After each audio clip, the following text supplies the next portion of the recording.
Good morning 10th class. कल हमने पढ़े थे सूरदास जी के 2 पद। आशा करती हूँ कि आपको समझ में आ गए होंगे। आज करते हैं अपन तीसरा पद।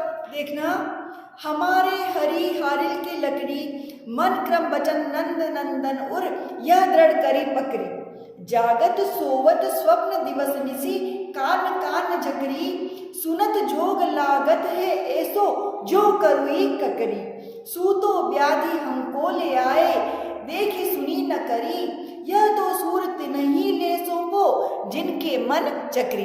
आपको पता ही होगा, कल जैसे हमने पढ़ा था कि श्री कृष्ण गोपियों की विरह व्यथा दूर करने के लिए उद्धव जी को योग का संदेश लेकर गोपियों के पास में भेजते हैं। लेकिन गोपियां कृष्ण के प्रेम में इतनी व्याकुल थी कि उनको योग का संदेश समझना ही नहीं था। वो योग का संदेश समझने के लिए तैयार ही नहीं थी। वो प्रेम के मार्ग से ईश्वर की प्राप्ति करना चाहती थी, नहीं कि योग और ज्ञान के मार्ग से। ठीक है, तो वो भक्ति किस मार्ग से करना चाहती थी?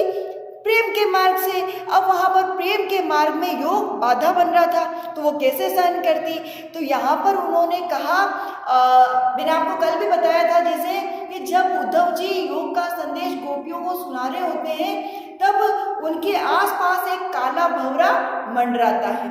तो गोपियों को एक रास्ता मिल गया, क्योंकि गोपियों में इतनी मर्यादा थी कि कोई अपने घर पे मेहमान बनकर आए तो उसका अपमान नहीं किया जाता। तो यहाँ पर गोपियों ने डायरेक्ट उद्धव जी को ना कहते हुए उस भंवरे को संबोधित करते हुए अपने मन की बातें कही, और सारे व्यंग बाण जो उद्धव जी को सुनाने थे वो उन्होंने भंवरे के माध्यम से सुनाए। तो देखो इस पद में वो क्या कह रही है कि हमारे हरि हारिल की लकड़ी। हारिल की लकड़ी, हारिल नाम का एक पक्षी होता है बच्चों, जिसकी एक विशेषता होती है कि वो अपने पंजे में दिन रात एक लकड़ी की टहनी या एक छोटा सा हिस्सा हमेशा परमानेंट पकड़ के रखता है। तो यहाँ पर वो क्या कह रहे हैं, गोपियों ने उद्धव जी को हारिल की लकड़ी का उदाहरण दिया है। वो क्या कह रही है कि हमारे लिए तो श्री कृष्ण किसके समान है? हारिल पक्षी की लकड़ी के समान है। जिस प्रकार हारिल पक्षी दिन रात एक लकड़ी का हिस्सा, लकड़ी की टहनी अपने हाथ में पकड़े रखता है, वो उसको थोड़ी सी देर के लिए भी अपने से अलग नहीं करता, उसी प्रकार कृष्ण हमारे मन में बसे हुए हैं। हम उनको पल भर के लिए भी अपने से दूर नहीं कर सकती। अगली पंक्ति देखो बच्चों, मन क्रम वचन नंद नंदन उर, यह दृढ़ करी पकड़ी। यहाँ पर गोपियां क्या कह रही है कि हमने अपने मन, वचन, कर्म तीनों से श्री कृष्ण को अपने हृदय में बसा लिया है, और उनको जड़ करके अपने हृदय में इतना बांध लिया है कि न तो वो हमसे दूर जा सकते हैं और न हम उनसे दूर जा सकती हैं। अगली पंक्ति देखना बच्चों, जागत सोवत स्वप्न दिवस निसी। यहाँ पर गोपियां कह रही है कि जागते सोते, सपने में, रात में, दिन में, हम दिन भर कान कान जकरी, कन्हैया की ही रट लगाए रखती हैं। ठीक है, सुनत जोग लागत है ऐसो जो करुई ककड़ी। यहाँ पर गोपियों ने पहले तो अपने प्रेम को बताया हारिल पक्षी की लकड़ी के समान, और अब दूसरा उदाहरण वो दे रही है कड़वी ककड़ी के समान।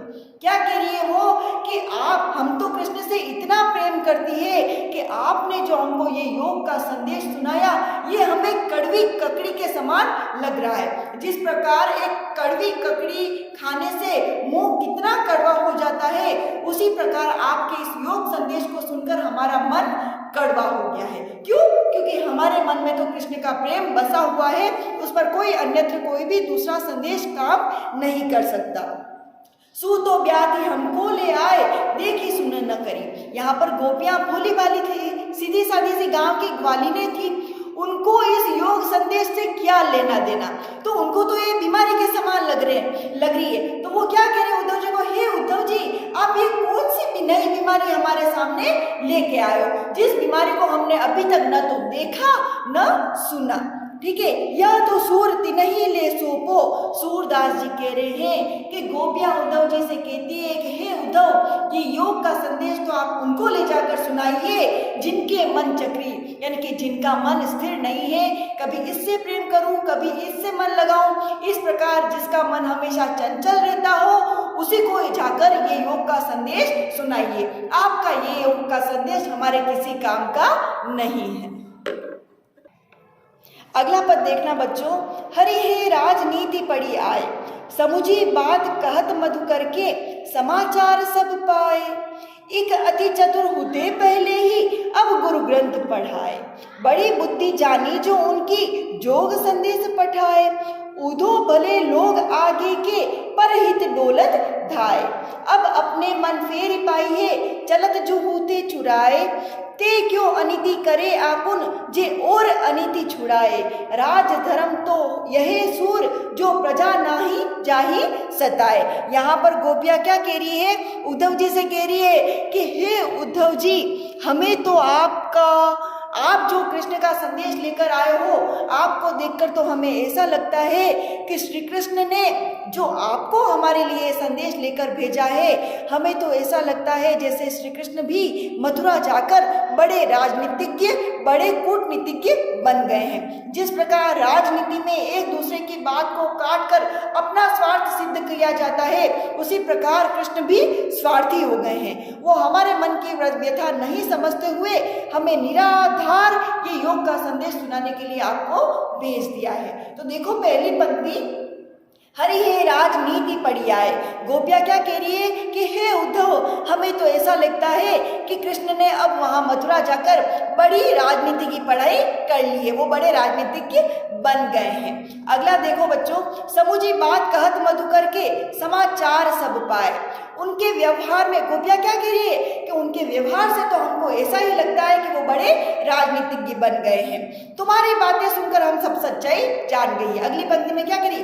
समुझी बात, अब हमें ये बात समझ में आ रही है कि मधुकर के ये उद्धव जी, आपने जो हमको ये योग का संदेश सुनाया, इसको सुनकर अब हमें ये बात समझ में आ रही है और आपके ये समाचार पाकर हमें यह बात समझ में आ रही है कि अब श्री कृष्ण वैसे कृष्ण नहीं रहे, वो बड़े कूटनीतिज्ञ, बड़े राजनीतिज्ञ बन गए हैं। अगला पंक्ति देखो बच्चों, एक अति चतुर होते पहले ही। वो गोपियाँ उद्धव जी से वापस कहती है, एक तो श्री कृष्ण पहले से ही बहुत चतुर थे, पहले से ही बहुत चालाक थे, अब गुरु ग्रंथ पढ़ाए और अब हमें ऐसा लगता है कि मथुरा जाकर उनको कोई राजनीति का बड़ा गुरु मिल गया है, जिनसे मिलकर उन्होंने राजनीति में और कुशलता हासिल कर ली और बड़े राजनीतिज्ञ वो बन गए हैं। अगला देखो, बड़ी बुद्धि जानी जो उनकी, योग संदेश पठाए। यहाँ पर गोपियाँ कह रही है कि वह कितने बुद्धिमान हो गए हैं। यह तो इसी बात से सिद्ध हो रहा है कि हम प्रेम की उपासिकाओं के लिए उन्होंने योग का संदेश भिजवाया है। पंक्ति को वापस देखो बच्चों, बड़ी बुद्धि जानी जो उनकी, हमें तो उनकी बुद्धि की कुशलता से इसी बात का अंदाजा लग सकता है कि पहले से ही वो चतुर थे और उनकी बुद्धि बढ़ गई है जो योग संदेश पठाए, इसीलिए तो उन्होंने हमारे लिए योग का संदेश भेजा है। ठीक है, उदो भले लोग आगे के, परहित डोलत धाय। यहाँ पर गोपियाँ कह रही है उद्धव जी को बड़ा तीखा व्यंग बाण छोड़ते हुए और दुखी होते हुए कि भले लोग थे आगे के, अपन नहीं कहते अपने जैसे बड़े बूढ़े होते हैं, तो कि हमारे जमाने ही कुछ और था।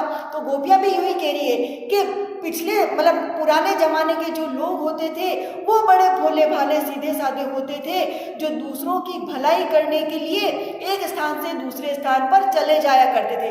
परहित डोलत धाय, यानी परहित दूसरों का भला करने के लिए डोलते फिरते थे, यानी कि घूमते फिरते थे ताकि दूसरों का भला हो जाए। लेकिन आप तो ऐसे हैं कि इस योग के संदेश को लेकर छेट मथुरा से लेकर यहाँ ब्रज में आ गए हो, आप तो परहित की नज़र से हमको सही नहीं लगते। यहाँ पर यह क्या कह रही है कि आपका ये योग का संदेश हमें कृष्ण भक्ति से कभी अलग नहीं कर सकता। अब अपनो मन फेर पाइए, चलत जू हूते चुराए। गोपियाँ क्या कह रही है कि चलो आप यहाँ आ ही गए, आपने हमको योग का संदेश सुना ही दिया, वो तो ठीक है, क्योंकि वो संदेश हमारे किसी काम का नहीं। अगर वास्तव में आप हमारा भला करना चाहते हो तो मात्र इतनी भलाई कर दो कि अब अपनो मन फेर पाइए, कि हमारा जो मन श्री कृष्ण चुरा कर ले गए थे वो फेर पाइए, वो फिर से हमारे मन हमको लाकर दे दो, ताकि हमारा मन हमारे पास में आ जाए और हम कृष्ण से प्रेम करना छोड़ दें। ठीक है, अगला देखना, ते क्या अनिति करे आपुन जे और अनिति छुड़ाए। कवि यहाँ पर गोपियां क्या कह रही है कि राजनीति का क्या काम होता है भाई। राजनीति जो श्री कृष्ण थे वो कभी अनिति नहीं करते थे, हमेशा दूसरों की भलाई करते थे। लेकिन हमें तो ऐसा लगता है कि उन्होंने ये नीति का काम करना क्या है छोड़ दिया है और अनिति करना उन्होंने शुरू कर दिया है। तभी तो अनिति के कारण ही उन्होंने अपने योग का संदेश हमारे लिए भेजा। ठीक है, उन्होंने सदा दूसरों की भलाई की है। ठीक है, लेकिन उन्होंने हमारे लिए ये योग का संदेश भेजकर हमारी भलाई नहीं की। राजधर्म तो यह सुरे जो प्रजा न जा ही सकता है। यहाँ पर गोपियां उद्धव जी को राजधर्म सिखा रही है। वो क्या कह रही है कि राजधर्म तो वही होता है जिसमें प्रजा को नहीं सताया जाता, और हम तो श्री कृष्ण की प्रजा है, लेकिन श्री कृष्ण ने योग का संदेश भेजकर हमको बड़ा सताया है, हमें दुखी किया है। इसलिए हमें तो लगता है कि श्री कृष्ण राजनीति पढ़ तो गए हैं लेकिन वो अनिति करना सीख गए हैं, और जिन्होंने हमारी भलाई करना बिल्कुल ही छोड़ दिया है और उन्होंने राजधर्म को बिल्कुल त्याग दिया है।